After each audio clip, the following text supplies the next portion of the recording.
सुनसान रास्ते पर चली जा रही थी। ये रास्ता इतना सुनसान क्यों है? लगता है इस ऑटो वाले ने ना सही कहा था, इतनी रात को अकेले यहाँ नहीं आना चाहिए था।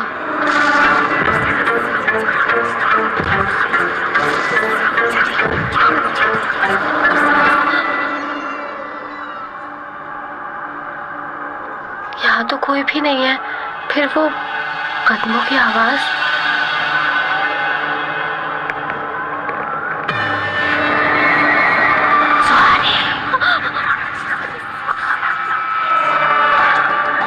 ये आवाज कैसी थी? मेरा नाम किसने लिया?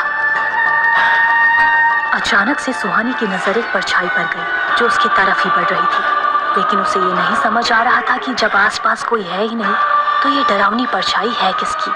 वो बहुत डर गई थी, इसीलिए घबरा कर और भी तेज चलने लगी।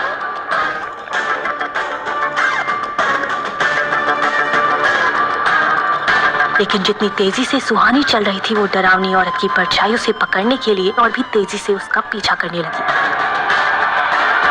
वो साया उसे पकड़ने ही वाला था कि तभी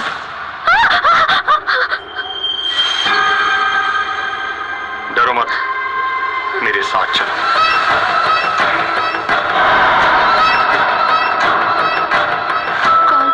कौन है आप? चुपचाप मेरे साथ चलती रहो।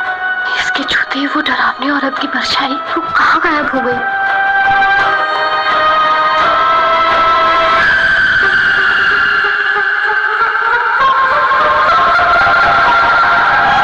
पैदल चलते हुए वो दोनों हॉस्टल के गेट के पास पहुंचते हैं। अंदर जाओ और आगे से रात को बाहर मत निकलना। सुहानी उस लड़के का चेहरा देखना चाहती थी, इसीलिए बेल बजाने के बाद वो उस लड़के का चेहरा देखने के लिए झुकी ही थी कि तभी। कौन हो तुम?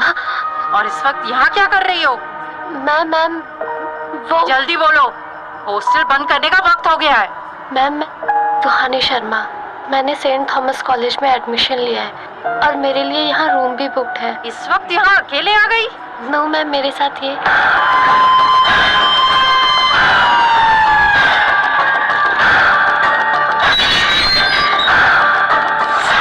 किसे ढूंढ रही हो तुम? जिसके साथ मैं यहाँ आई हूँ, अभी तो यहीं था। यहाँ तो कोई नहीं है। जब मैं यहाँ आई तो तुम अकेली खड़ी थी। देखो काफी देर हो चुकी है, अंदर आ जाओ। और याद रखिए, रात के 8 बजे के बाद हॉस्टल से बाहर जाना मना है। आओ मैं तुम्हें तुम्हारा कमरा दिखा दूं।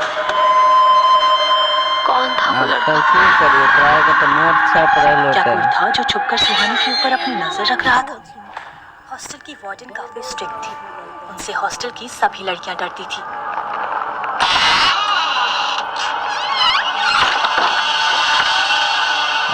तो नोट छापे में लागल छै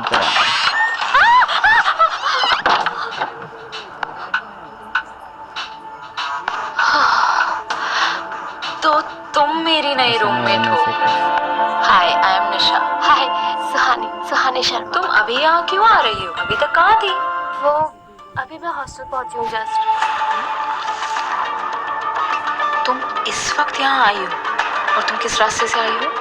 पुराने रोड से। और तुम अभी तक जिंदा हो? क्या बात है? तुम ऐसा क्यों कह रही हो? क्योंकि वो बहुत डेंजरस रास्ता है और रात के वक्त वहाँ बहुत हादसे होते हैं। आज तुम लकी थी, लेकिन हमेशा नहीं होगी। दोबारा रात को कभी उस रास्ते से मत जाना। तो क्यों? ऐसा क्या है वहाँ? उस रोड के पास एक कुआं है जिसे फिशिंग वेल कहते हैं। यहाँ के लोगों का मानना है कि वो जगह हॉन्टेड है। क्या सच में ऐसा है? मुझे नहीं पता, लेकिन लोग ऐसा कहते हैं। पर एक बात तो है कि लगभग रोज सुबह वहाँ किसी न किसी की लाश जरूर मिलती है। यहाँ की पुलिस भी रात को वहाँ जाने से डरती है। क्या तुम्हें भी डर लगता है वहाँ जाने से?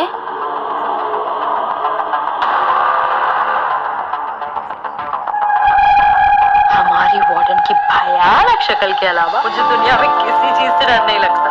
निशा का जवाब सुनकर सुहानी भी हंसने लगती है। इसके बाद निशा और सुहानी के बीच बहुत सारी बातें होती हैं। वो दोनों एक दूसरे को अपने अपने बारे में बताने लगती हैं। आधी रात हो चुकी थी। निशा तो गहरी नींद में सो गई थी, लेकिन सुहानी को नींद नहीं आ रही थी। बार बार उसके दिमाग में उस परछाई और उस लड़के का ख्याल आ रहा था। आखिर था कौन वो लड़का? उसके आने से वो परछाई कहाँ चली गई थी? कहीं वो परछाई मुझे मारने तो नहीं आई थी? वो लड़का, उसने मुझे क्यों बचाया होगा?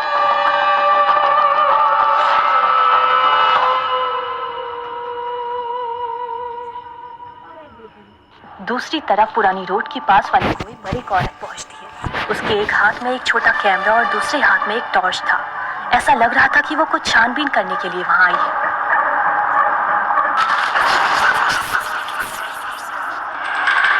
यहाँ तो कोई भी नहीं है। बेकार में ही लोगों ने आत्मा की कहानी फैला रखी है और कोई इसका फायदा उठाकर यहाँ के लोगों को मार रहा है। पता नहीं क्या मिलता है लोगों को ऐसी झूठी खबर फैलाते हुए।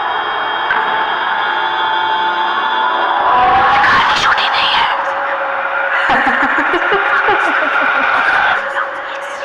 जिसकी आवाज है? नहीं, ये सब मेरा वहम है। मैंने यहाँ के बारे में इतना सुन रखा है, इसलिए ये सब मेरे साथ हो रहा है। तो मुझे अपना काम करना ही होगा।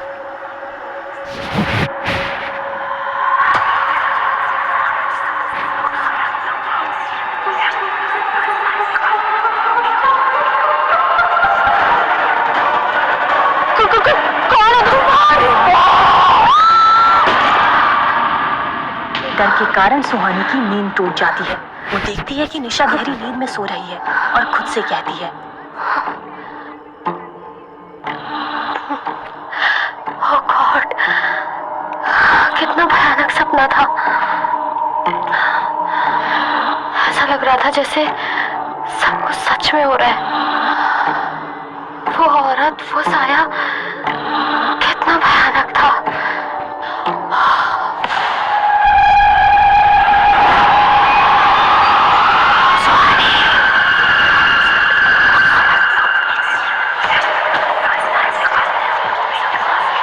सुहानी की जान के पीछे क्यों पड़ा है वो साया?